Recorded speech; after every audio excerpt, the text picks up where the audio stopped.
Bonsoir et bienvenue, c'est la Cour des Gones, la première de 2015. Et pour cette première, on va évidemment vous souhaiter tous nos vœux de bonheur et de réussite pour cette nouvelle année. Pour ce qui nous concerne, eh bien, on ne change pas une équipe qui gagne, puisque nous avons pris la décision, mesdames, messieurs, de garder exactement la même équipe que l'année passée. Il y aura donc ce soir, dans cette formidable émission, beaucoup de bruit pour Razik Brick, s'il vous plaît.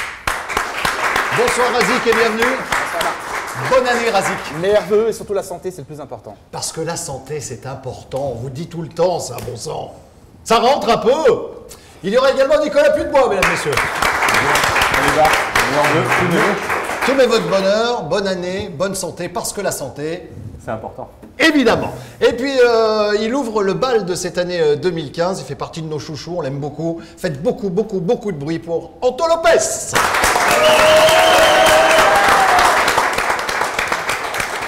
Bonsoir Anto et merci d'être venu. Vous avez maintenant l'habitude, il bouleverse les réseaux sociaux, il enflamme les réseaux sociaux. Il va arriver dans une poignée de secondes. Mesdames, messieurs, voici Lulu de Villeurbanne. Mesdames, messieurs, applaudissez. Bonjour Villeurbanne. Prenez votre micro, bon Dieu. Mais... Oui, mais regarde, monsieur Lopez, enchanté. Voilà. Vous connaissez mes amis collaborateurs? Monsieur Brick, Razik, monsieur Pudebon. Formidable. J'ai envie de dire, et surtout, pas la synthé. Ah bon?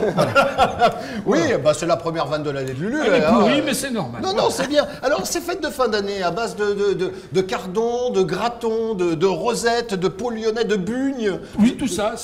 Mais dans le même plat? Bah, souvent en même temps. Non, saladier, vous voyez. Oui. Comme ça, on est mieux. Hein.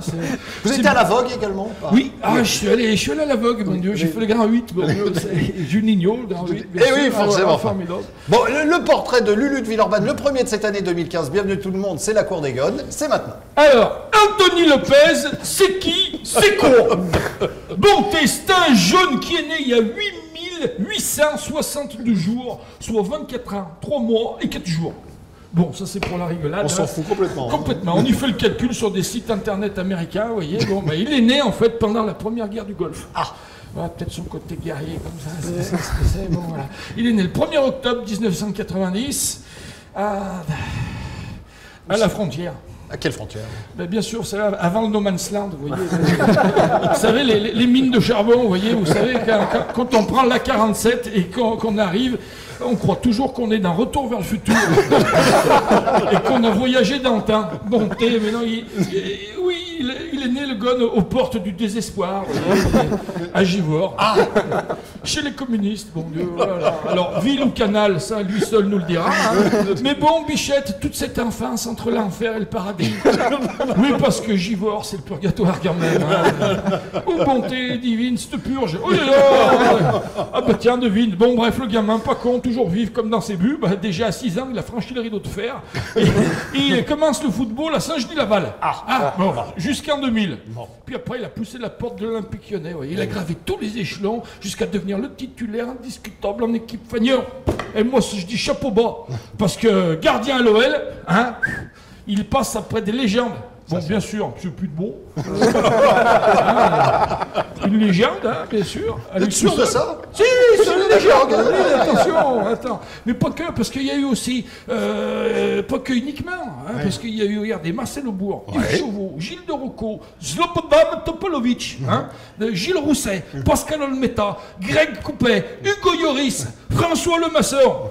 Bon, c'est pas dans cet ordre. Non, je sais. Moi, j'ai pas fait. Enfin, si vous voulez, c'était chronologique jusqu'à François Lemasson. Mais je l'ai gardé pour la fin, rapport à ma transition, vous voyez. Le pour maçon, la blague. Oui, pour le maçon. C'est facile, le rapport à ce que le jeune, il a choisi la nationalité portugaise. Bon, vous voyez, bon, il joue pour le Portugal. Bon, vous me direz en même temps, gardien et portugais, c'est assez fréquent. Moi, j'ai eu dans mon immeuble M. Carvalho. M. Carvalho. Non mais attention, c'est qu'il y a une école du gardien portugais, je vous le dis. Les gosses, ils sont obnubilés par le clean sheet. Vous voyez? Il fallait le voir, M. Carvalho. Dès qu'il y avait une tâche, il bondissait en technicien de surface qu'il atteigne était prêt à plonger dans les pieds du premier résident qui pénétrait dans ces 6 mètres. Attention, hein. C'est que M. Carvalho, il était pas bien grand, mais il avait peur de personne. Ça vous rappelle personne, ça?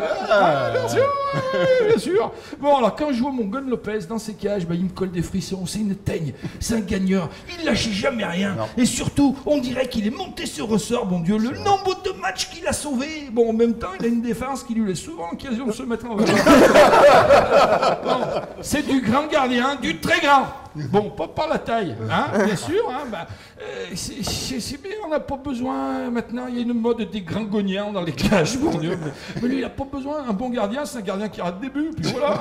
Et puis c'est tout. Puis bon, moi, je vais vous dire, le jeune, il en a déjà mis plus d'un, l'attaquant, sous l'exomile. Hein. Oui. Oh non, de Dieu.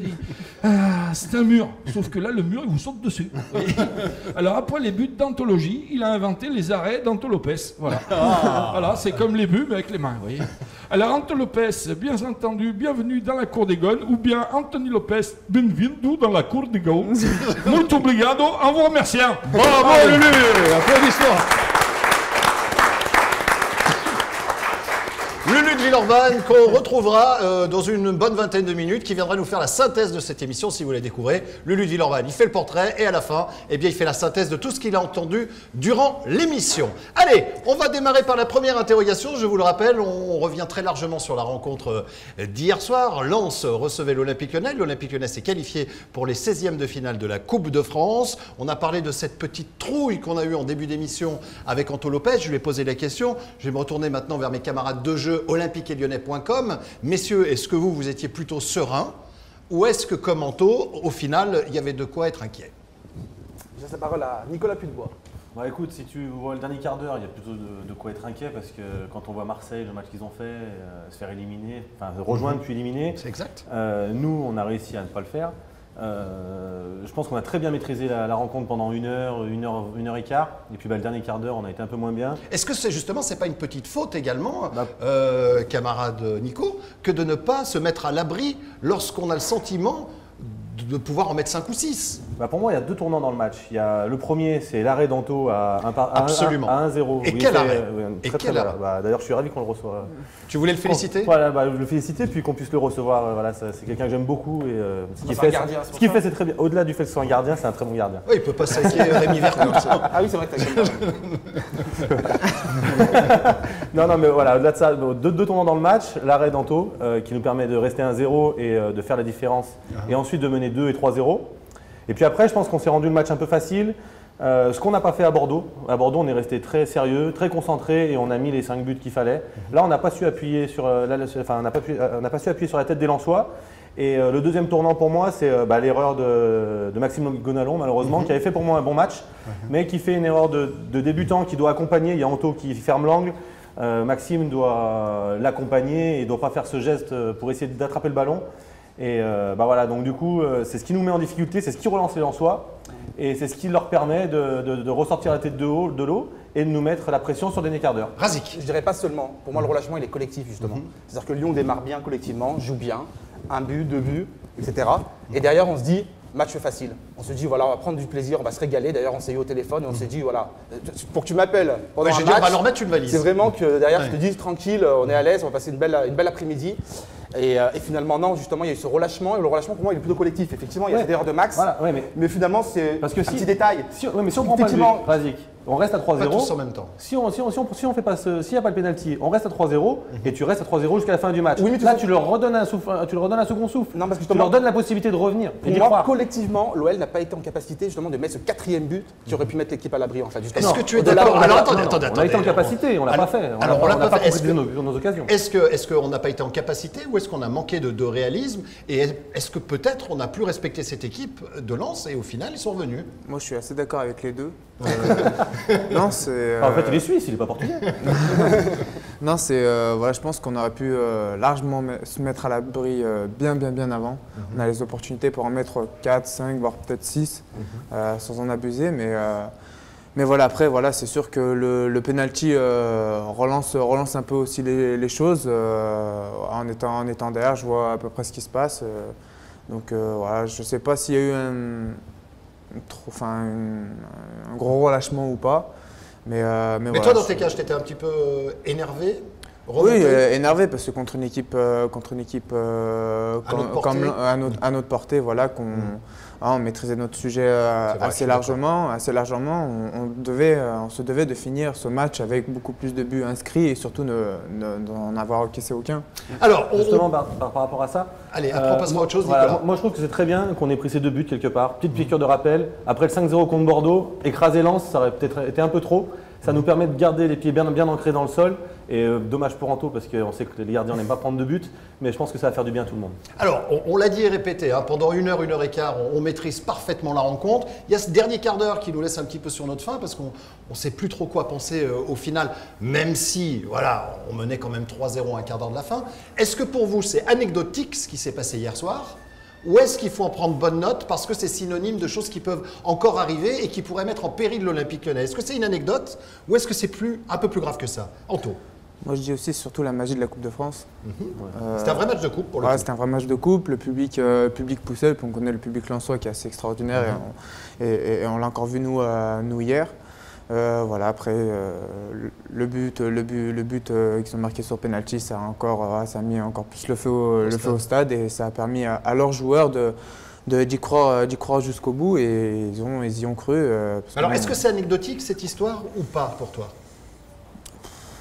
Difficile de répondre. Ouais, c'est assez difficile. Mais On va dire attention danger. Ouais, attention quand même. Danger, Attention quand même. Attention Ah quand oui, même. Parce vas-y. que forcément, et c'est logique, lorsque tu vois justement cette équipe jouer comme ça, cette équipe lyonnaise bien terminée l'année 2014, bien la débuter, avec le potentiel, le retour des joueurs, ceux qui sont absents, tu te dis attention au danger, surtout face à cette équipe lensoise qui n'a pas montré non plus grand-chose, à part justement ce retour. C'est peut-être pour ça que tu as parlé de ce pénalty, etc. Il peut y avoir 3-3 parce qu'il y a sur la Oui, dernière mais action, par rapport à la magie de le la Coupe de péno, France, par rapport à la magie de la Coupe de France, on l'a senti finalement au début, même le public était un peu sans plus. Et lorsqu'ils ont senti, eux aussi, ils ont commencé à y croire justement en se disant, bah, ça c'est peut-être que Lens va revenir. Oui, Un peu ce qu'on a vécu hier, ce match magnifique hier à Grenoble. Je vais rebondir sur les propos d'Anthony avant de donner la parole à notre camarade Nico. C'est que finalement, on leur a donné les armes pour se réveiller. Et c'est ça qui est le plus ennuyeux. Donc c'est un relâchement, encore une fois, collectif pour moi. Nico. Ce que je veux dire, c'est qu'en fait, ça peut devenir anecdotique, mais il faut en prendre bonne note. Dans ta question, il y avait un peu les deux trucs. Mais voilà, il ne faut pas que ça devienne une habitude, qu'on puisse se faire rejoindre. Il faut qu'on arrive à maîtriser le match de bout en bout, qui n'est pas sur de relâchement. Et c'est vrai qu'Anto a raison, la magie de la Coupe de France fait qu'on y croit jusqu'au bout, même en étant mené à un quart d'heure de la fin 3-0. On a vu les Lensois, une fois qu'ils ont marqué ce but du 3-1, ça les a galvanisés, ça leur a permis d'y croire encore un peu plus, soulevés par les supporters. Voilà, c'est la Coupe de France, on sait que c'est comme ça. Et d'ailleurs, c'est pour ça qu'on l'aime. Mais attention danger. On est obligé de dire attention danger. Sincèrement, on est obligé. On est obligé lorsqu'on est l'Olympique Lyonnais, lorsqu'il y a ce potentiel de se dire Tu vas pas me taper. une fois, mais pas 2 fois. Non, mais sincèrement, parce que c'est agaçant, c'était agaçant quand même hier. On s'est dit quand même, c'est pas possible, tu mènes 3-0. Alors moi, il y a quelque chose qui m'a agacé. Je vais parler en mon nom. C'est que lorsque le coaching est prévu du Hubert Fournier, il est prévu aux alentours de la 70e, les joueurs s'échauffent, etc. On prend ce but. Il y a donc 3-1. Le coaching est fait par le coach, par définition, de l'Olympique Lyonnais. J'imagine pour faire souffler Fekir et pour faire souffler Lacazette, ce que je peux comprendre. Enfin, ils ont eu une dizaine de jours de repos. Le prochain match est dans 1 semaine. Est-ce qu'il n'y a pas eu une prise de risque à ce moment-là? Pour moi, c'est pas pour les reposer, c'est pour Ah. éviter une blessure. On n'a pas D'accord. encore parlé du terrain. Bah, c'est intéressant. On ça. en parlera du terrain, mais je pense que Nabil Fekir a encore pris beaucoup de coups. Je pense que c'était plus pour les préserver d'une blessure que de la fatigue. Ils ont eu 1 semaine de vacances, ils ont repris, D'accord. ils ont eu le temps de se reposer. Mais Pour toi, c'est plus pour les protéger qu'autre chose. Voilà, pour les protéger, et puis après de donner du temps de jeu à nos deux milieux de terrain, ceux qui rentrent habituellement, Steed et Mbouemba.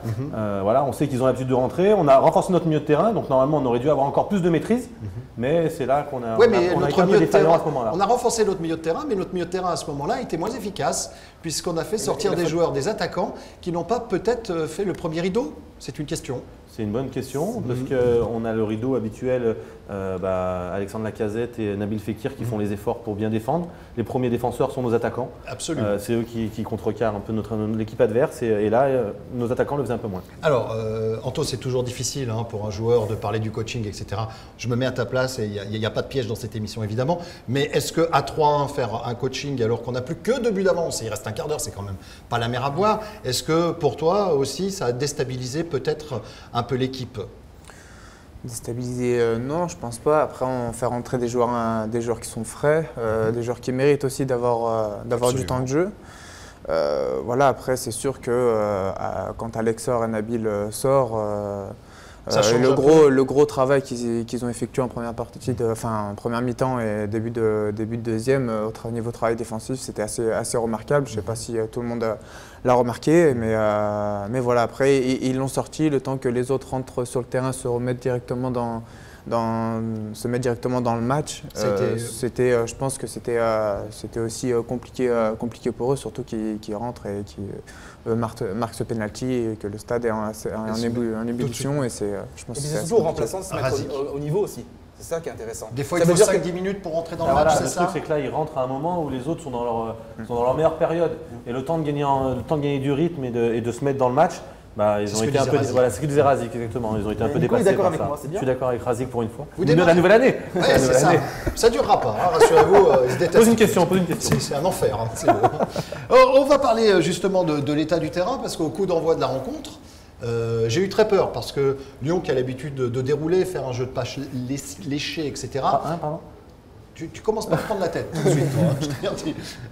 Un jeu de passe léché, je me suis dit ça va avantager forcément Lens, et pour en avoir parlé, on n'a rien à vous cacher, avant le début de cette émission avec Anto, il nous a dit que c'était carrément un champ de patates, mais ça se voyait sur le terrain. Et l'OL a quand même bien déroulé. Dans l'ensemble, ça a été quoi? Non, si on a eu une maîtrise technique assez remarquable sur un terrain très très compliqué. Voilà, on savait que le discours d'en face allait être mettre les ballons sur leurs attaquants, les ballons en l'air, et nous poser des difficultés au niveau physique, au jeu aérien. Mais voilà, on a répondu présent. On a réussi aussi à mettre notre jeu en place, qui était très bien, en tout cas sur un terrain comme ça. Mais voilà, on s'adapte dans toute situation. On est des professionnels, on est là aussi. C'est pas nouveau, Bart. On va pas faire de la langue de bois. En France, les terrains, ça vaut zéro. Quasiment beaucoup de terrains. Voilà. Donc à un moment donné, de toute façon, on sait très bien que le terrain, on doit En s'adapter. Angleterre, comme il y a toujours une très belle température, etc., un très bon climat, c'est normal que les pelouses soient bonnes. Il pleut jamais, etc. Ils ont des billards partout. En France, on le et voit nous, tout on le temps, à s'est chaque incapable. fois, voilà. À part à Gerland, qui reste quand même parmi les meilleures pelouses de France, quand même, il faut le reconnaître. C'est-à-dire que Bernard Lacombe va lui-même mettre les graines. Donc, forcément, ça aide pour avoir une bonne surface de jeu. On est obligé de parler d'Engie également durant cette émission. Notre ami NJ. Ah oui, moi, Alors, j'ai juste, plutôt tendance à le défendre. Alors mais- justement, je vais le dire. Lorsqu'on parle des joueurs ici, c'est important dans cette émission. C'est pas pour allumer les joueurs. Non, c'est pour pas du tout le toucher, concept. Voilà, les hommes, parce que quand ça reste des hommes C'est pas derrière, l'homme. vous C'est avez- pas l'homme qui est en cause. C'est pas l'homme On qui est est en d'accord. cause. On parle vraiment encore une fois du footballeur et dans un schéma de jeu, etc. et dans une équipe. en Voilà, place. concrètement, c'est si important. Anto Lopez se trouve un jour, on dira il n'a pas été bon. Mais ça ne veut pas dire qu'on l'aime pas. Voilà. Voilà. Vous avez compris Le raisonnement. Voilà. Donc je laisse Nico qui aime bien parler d'NJ, surtout sur les réseaux sociaux.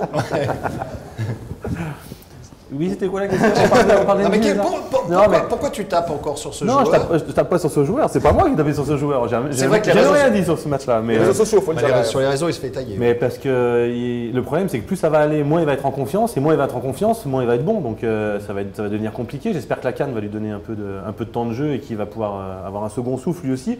Mais là, hier, il a plusieurs opportunités qui ne jouent pas très très bien. Après, c'est des la problèmes canne de va choix, déjà après. lui permettre d'étalonner pour marquer. La canne. Ah oui, pardon. Oui, merci. Pardon. D'accord. Non, je ne suis pas encore. Ah, j'ai piqué une vanne de Lulu. En plus, tu l'aurais mieux faite que moi, bon Dieu. Mais tu vas la faire à ta sauce, Lulu. Parce que Lulu, il est juste en face de moi, en fait. Là, il est en train d'écrire et repérer toutes les bêtises En fait, qu'on peut dire durant moi- cette émission. Moi, je pense, Razik. je pense que la frustration à l'égard d'NJ, c'est parce qu'on voit que c'est un joueur physiquement, il est rapide, il est physique, et que c'est vrai qu'il gâche ses actions. Il a du mal en 1 contre 1. Il a du mal à conclure, on l'a vu hier, même Alex Lacazette qui a fait les efforts pour lui, qui lui a fait des offrandes, et derrière il n'a pas concrétisé. Donc finalement, c'est vrai que c'est agaçant en tant qu'observateur. Après, comme l'a dit ici Rémi Vercoutre, ici dans cette émission, il a dit attention, laissez-lui du temps, il faut lui laisser du temps. Donc voilà, peut-être laissons du temps à NJ, mais j'avoue que moi aussi, sincèrement, objectivement, Il je commence suis, à te fatiguer. je suis frustré et je m'interroge sur ses capacités à devenir progresser décisif. et à devenir Ouais. décisif. À l'OL, encore une fois, parce qu'il y a cette exigence lyonnaise. Parce Il que peut être voilà. peut-être un bon joueur dans un Oui, il club. se crée des occasions. Il est Oui, plus. d'accord, Marc, mais le truc, c'est en fait, ce qui est vraiment agaçant, c'est qu'il a des qualités que d'autres n'auront jamais. La vitesse, ça, tu un l'as ou tu l'as évalué. pas, et ça, voilà, ça, c'est une arme supplémentaire dans le monde du football actuel. Quand tu vas vite, c'est déjà une arme supplémentaire. Après, ce qu'il faudrait qu'il progresse, c'est sur la technique. Mais la technique, normalement, c'est un travail de tous les jours. Les autres l'ont acquis, il n'y a pas de raison que s'ils ne travaillent pas, ils ne l'acquièrent pas. Le problème, c'est que peut-être que le niveau à l'OL est peut-être trop élevé aujourd'hui pour NG et peut-être qu'on a mis peut-être trop d'espoir dans ce joueur qui va peut-être pas répondre à nos attentes. À l'entraînement, tu le côtoies tous les jours, Anto. Est-ce qu'il te fait passer des salles après-midi lorsqu'il est devant toi? Bah, moi, c'est vrai que je m'entraîne souvent avec Joe, donc j'ai pas trop l'occasion d'être avec les attaquants. C'est un privilège de titulaire, ça. Donc non, après, voilà, Faut lui laisser du temps, il est jeune. Non, il est jeune aussi, il ne faut pas oublier qu'il voilà, il a 19-20 ans, il est très très jeune. Il n'y a pas beaucoup de. Voilà, il arrive quand même à poser énormément de difficultés aux défenses adverses et par sa vitesse. Voilà, c'est sûr qu'il trébuche en ce moment, voilà, il trébuche énormément sur la finition, mais c'est un travail de tous les jours, il va continuer à s'améliorer. Quand il va nous mettre un doublé ou un triplé dans un match, on va dire, voilà, mais bien sûr. Et Dabo a marqué, alors peut-être qu'Engie va marquer aussi. Évidemment, cela dit, on demande plus difficilement à Dabo de marquer des buts qu'à NJ. C'est vrai. Donc c'est pour ça qu'on est peut-être plus dur lorsqu'il est devant le but. Et qu'on sent le potentiel peut-être. Bien sûr. Potentiel, encore une fois, physique, athlétiquement. On en revient à l'âge, mais Ben Arfa, Benzema, Nabil Fekir, à cet âge-là, ils étaient efficaces devant le but. Donc la technique, on l'a ou on l'a pas. Elle se travaille, donc on peut progresser. Mais voilà, il faut travailler. Point d'interrogation. Point d'interrogation. Allez, la dernière interrogation avant de retrouver Lulu dans 2-3 minutes à peine. On est en pleine période de mercato. Il est officiellement ouvert depuis quelques jours. Il y a beaucoup de bruit de couloir. Je vais m'adresser à Nicolas. Je vais te demander si tu devrais prendre un joueur. Voilà. Tu le mets à quel poste et pour doubler qui Alors, si je devais prendre un joueur, je prendrais un attaquant pour accompagner… Un axial, un mec de couloir pour accompagner Alexandre Lacazette en fait. Ouais. Plutôt un mec de couloir? Non, plutôt alors je sais pas si ça fonctionnerait très bien parce qu'ils se débrouillent très bien en ce moment tout seuls devant. Mais pour moi, s'il se blesse, ça devient un peu le désert en attaque. Parce que Nabil Fekir, pour moi, c'est plus un numéro 10, mais c'est un très bon finisseur, donc il peut jouer devant également. Mais voilà, ce serait plus un point d'ancrage sur lequel pourrait s'appuyer Lacazette et voilà, faire une bonne doublette. Après, j'ai pas de nom à te citer parce que j'en ai pas. Non, mais sans nom, tu prendrais un attaquant. Je prendrais un attaquant, oui. Razik. Alors je confirme aussi, je prendrai un attaquant.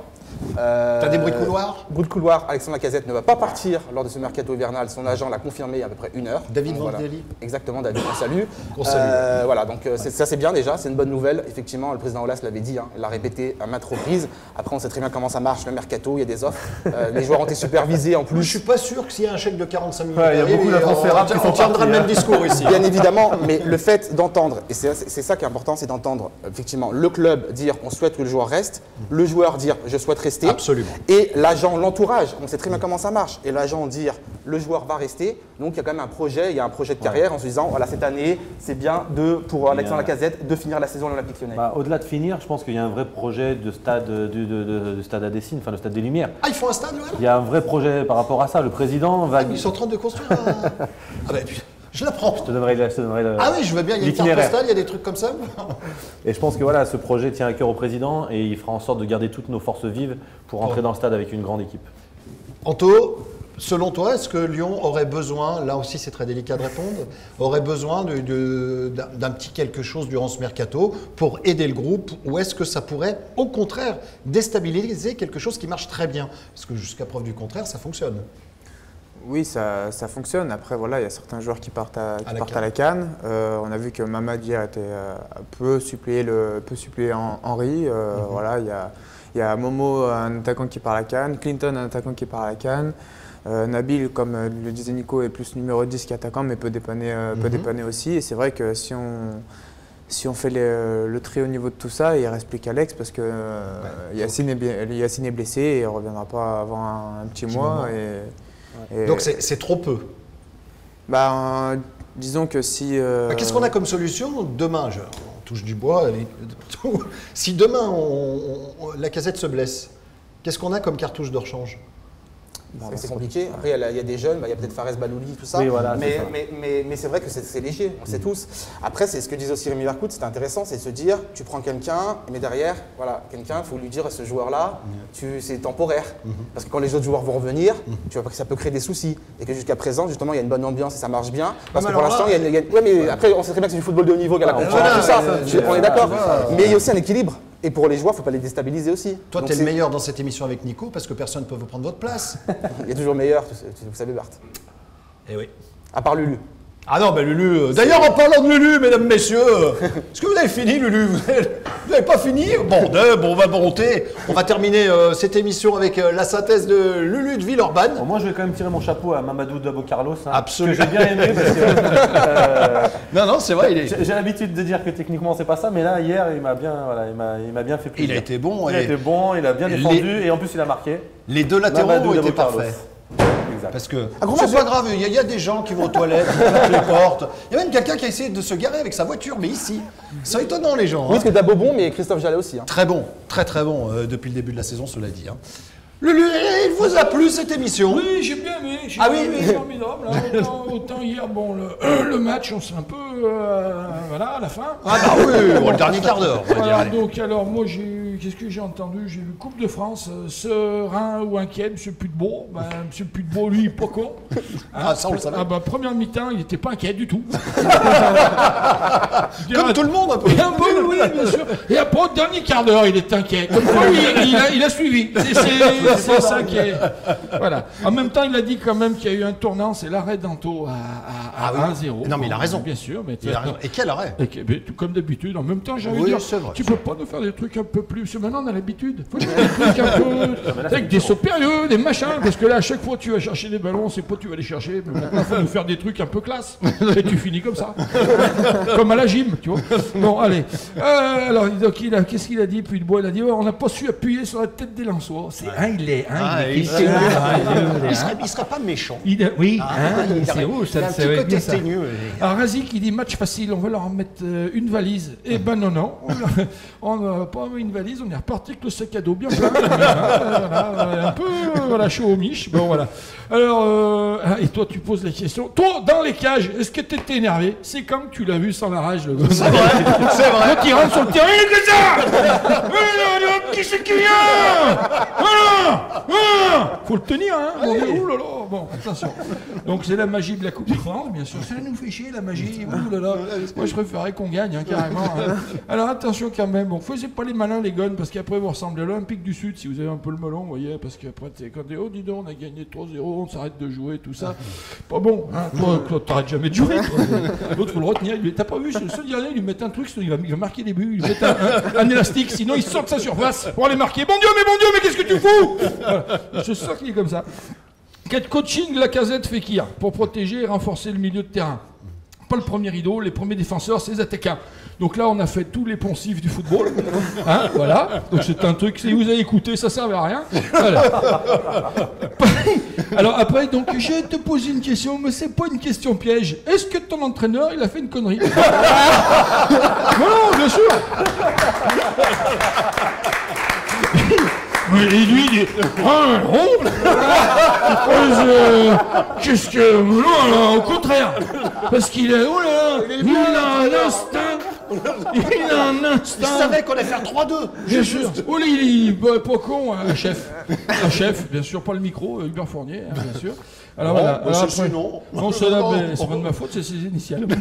Bon, ben, et après, ils sont rentrés dans un champ de labour, bien sûr, bien entendu. Ouais, alors, pas de jeu de passe léché. Après, on fait comme on veut, hein, c'est chacun son truc. Hein. Bon, bah, après, si vous préférez lécher le jeu de passe, c'est votre truc.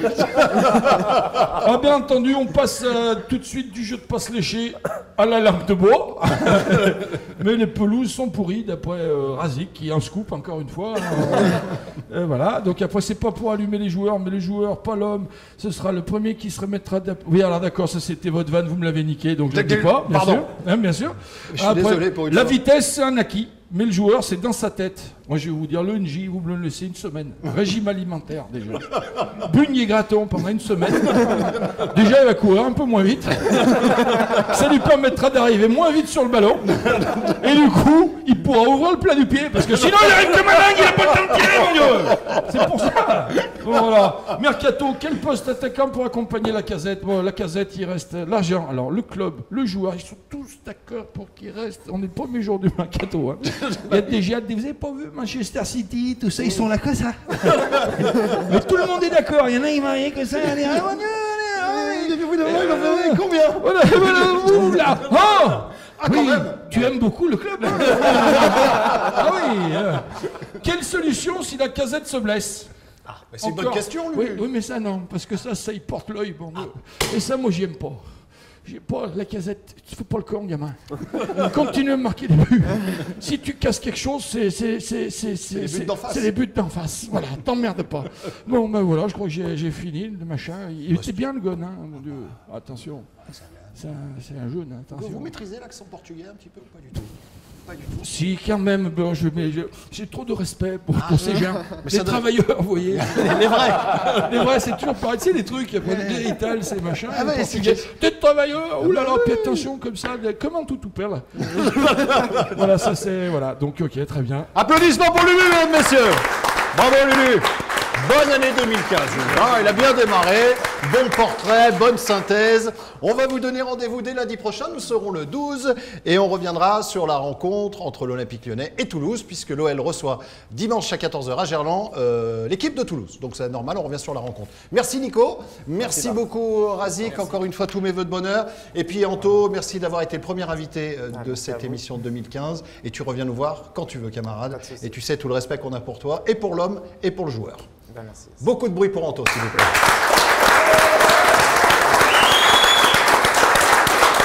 Rendez-vous lundi prochain avec la fine équipe de la Cour des Gones. Passez une excellente journée, une excellente nuit, une excellente semaine. On est sur Internet, vous pouvez voir l'émission quand vous voulez et c'est gratos. Site olympiqueetlyonnais.com. Émission enregistrée tous les lundis au théâtre de Lully-sur-la-Colline, 60 rue Victor Lagrange. Voilà, j'y suis arrivé. Et c'est un théâtre, donc allez voir un petit peu, il se passe plein de choses.